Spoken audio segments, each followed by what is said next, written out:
everyone, and welcome back to the Wisdom by Harry YouTube channel. My name is Harry. And I'm Mary. We're so excited to have you here today for another fascinating episode.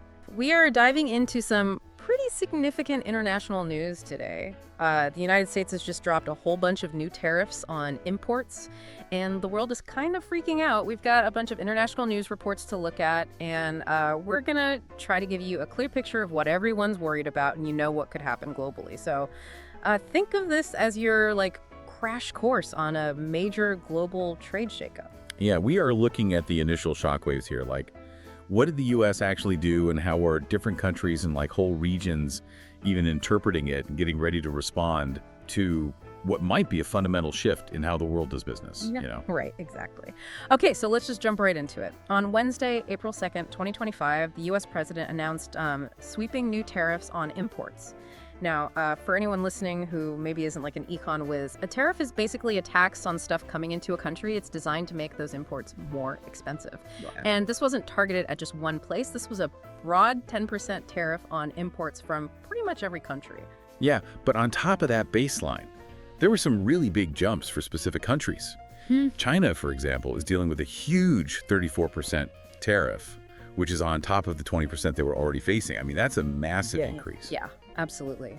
And not surprisingly, Beijing was not thrilled with this news. Their reaction was immediate and very firm. Yeah, firmly opposes was the exact phrase they used about these new tariffs on their exports.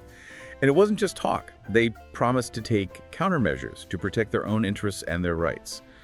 It feels like this could easily escalate. For sure. What's interesting is how the Chinese Commerce Ministry put it. They said these tariffs do not comply with international trade rules, which kind of brings up a crucial question about the whole global framework for trade. What does it mean when a big player like the US appears to be, ignoring those rules? That is a key point. They are essentially questioning how legitimate these actions are on a global stage. They went on to urge Washington to just cancel the tariffs immediately and warned that doing this endangers global economic development. It's a pretty serious condemnation. It sounds like they see this as way more than just a problem between them and the U.S. Right. It's a threat to the entire global system in their view.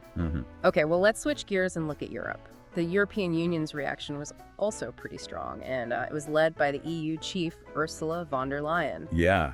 She called these tariffs a major blow to the world economy. That's a pretty big statement. Yeah. What stands out is how she emphasized the widespread impact. She talked about this creating disorder and chaos that hits all U.S. trading partners. Kind of makes it seem like a destabilizing move that's upsetting everyone. And it's not just talk from Brussels. They're apparently preparing for further countermeasures on top of the tariffs they already had on U.S. exports. But they did say it's not too late for the U.S. to negotiate. They seem to be trying to take a strong stance, but leave the door open for diplomacy, right? Yeah, that's classic diplomacy. Show you're strong, but keep those lines of communication open. Yeah. We also saw some sharp reactions from some powerful European countries. The German Automotive Industry Association, for instance, was pretty blunt. They said the tariffs will only create losers.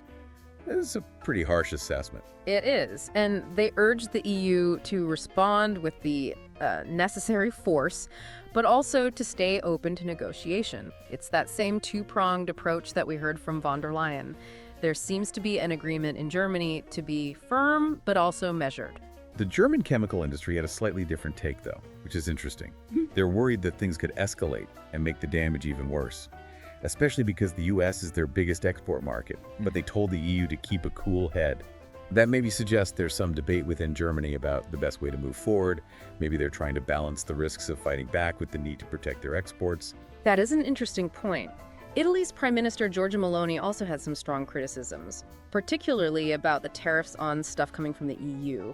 She pushed for an agreement and said a trade war would definitely weaken the West. That adds another layer to this, right? It's not just economics, but also geopolitics. It is. She's making it about more than just trade. It's about how this could hurt the West's unity and its influence globally.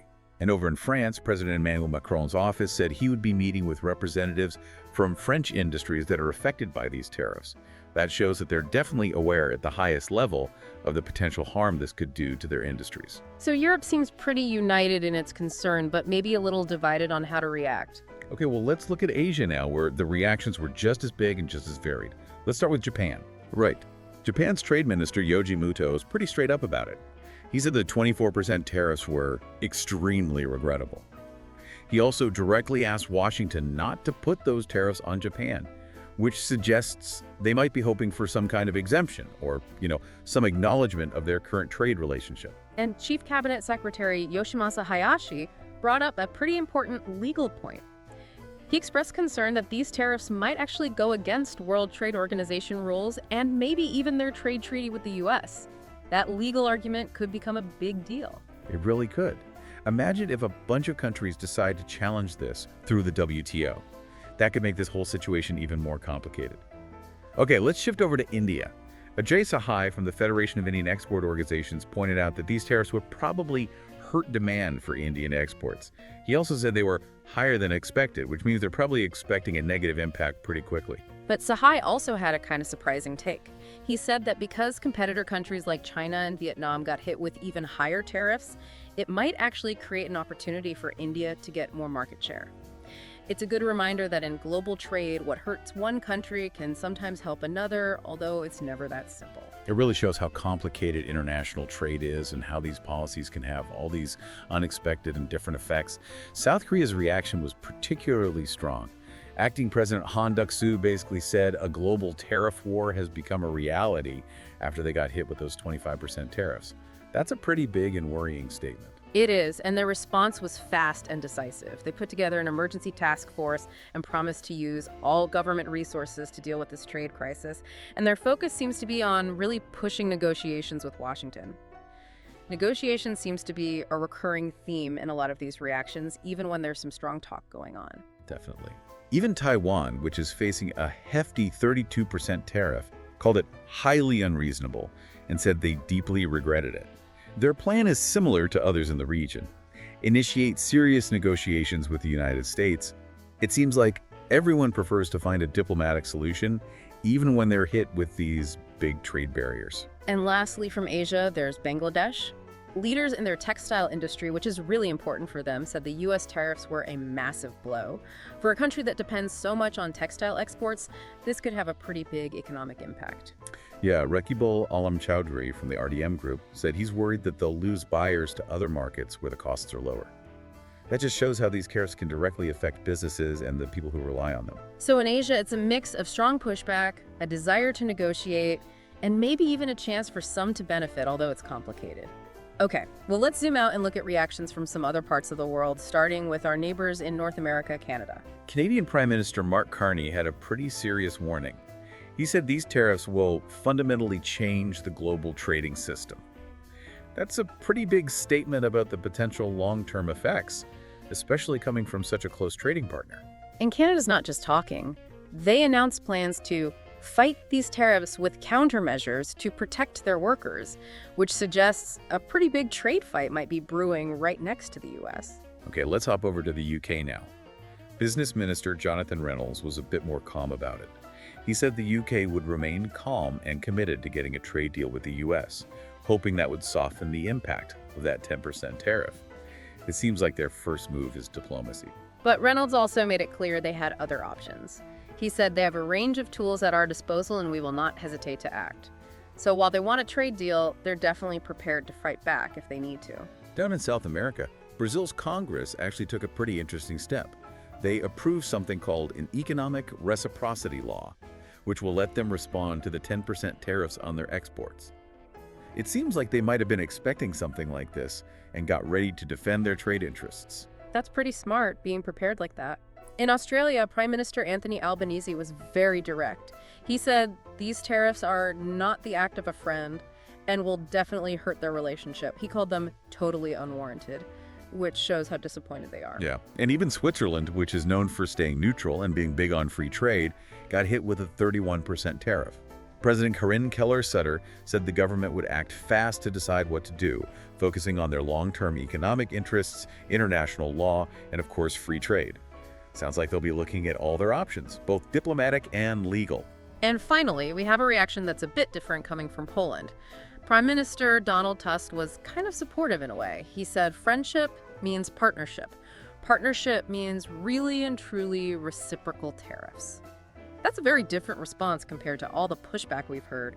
It suggests maybe they have a different idea about trade and are okay with some protectionism as long as it's fair and both sides are doing it. It does make you think about what fair trade really means and whether tariffs can be used to achieve that. It's certainly a different perspective from most other countries. So looking back at these initial global reactions, what are the big takeaways for you? Well, it's pretty clear that major economies around the world are really worried and against this. We're seeing how interconnected the global economy really is, with so many countries either threatening or actually getting ready to retaliate. These tariffs are definitely causing a ripple effect. And it is interesting to see those different reactions, like India maybe seeing this as an opportunity and Poland having that unique take on reciprocity. It just shows how complex global trade is and how different countries are thinking about their interests in this changing situation. Exactly. There isn't one single response. And what happens in the long run will probably depend on how these initial reactions develop. Can they find diplomatic solutions, or are we headed towards a more fragmented global trade system? It's hard to say.